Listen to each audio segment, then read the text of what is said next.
So if you've been following politics, you know that Candace Owens, who's considered to be a conservative voice, has had a lot to say since the assassination of Charlie Kirk.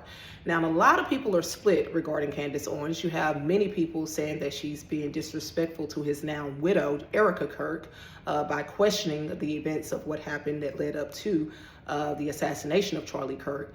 A lot of people are saying that she's insinuating that Erika has something to do with it, or that his organization has something to do with it, and she's out of line and out of control.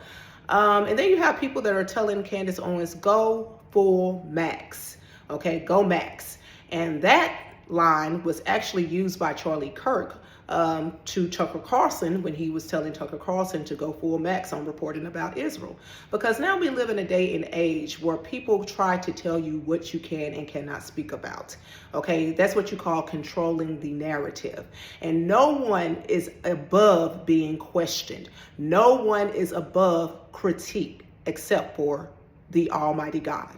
So I would just say this. They had a meeting today, December the 15th. Erika KIRK posted it on her social media that they would be having a private meeting. And then Candace just put a video out saying that it was a 4.5, I believe, long hour meeting that she had with Erika KIRK, where they both discussed things with each other that, you know, they felt like each of them were kind of like taken off guard by. But she said it was a very productive meeting, and she would be letting us know the content of that meeting tomorrow. So it's good that they came together, you guys, because that's the way that you resolve issues, is by communicating. Communication is key.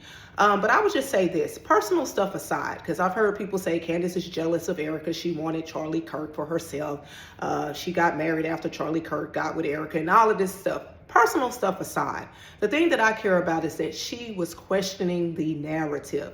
The former story that the FBI came out with did not line up, okay? When they said that he was shot by a 30-06, and then you have experts or people that are, you know, use guns and those type of rifles that said there's no way in the world he could have been shot by that type of assault rifle and came out with that type of injury. So you have, and that was just one of the things. So you have a lot of questionable things that have happened with our government. Okay, and when you have someone that's questioning that, the main thing they want you to do is shut up and just go along with what they say. And as long as you do that, we will forever be in the state that we have been in, which is perpetually controlled by corrupt criminal crooks.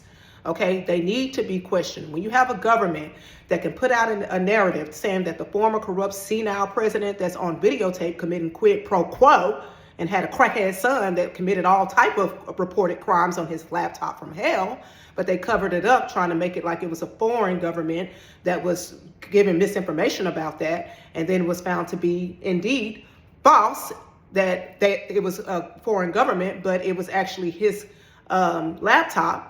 Okay, when you have a government that's telling us that the former corrupt senile president was the most mentally unfit to serve, and we can see with our own eyes that something was just not right. He could not talk to the press. They rushed him off when the press tried to ask questions. He was told who he can call on. He was given softball questions. You can see clear as day the difference between the way the press treated him and Democrats versus the way they treated Donald Trump. So when you have this in your face, okay, they just kept putting it out there, he's mentally fit to serve, as if they repeat a lie a number of times, it's going to become the truth. Wrong. My eyes don't lie. Okay, when you have a government that told you 911, you had people come out reportedly that said that they heard bombs going off underneath the buildings before the buildings came down, and they came down like a demolition, letting you know something, shit, that it doesn't happen like that.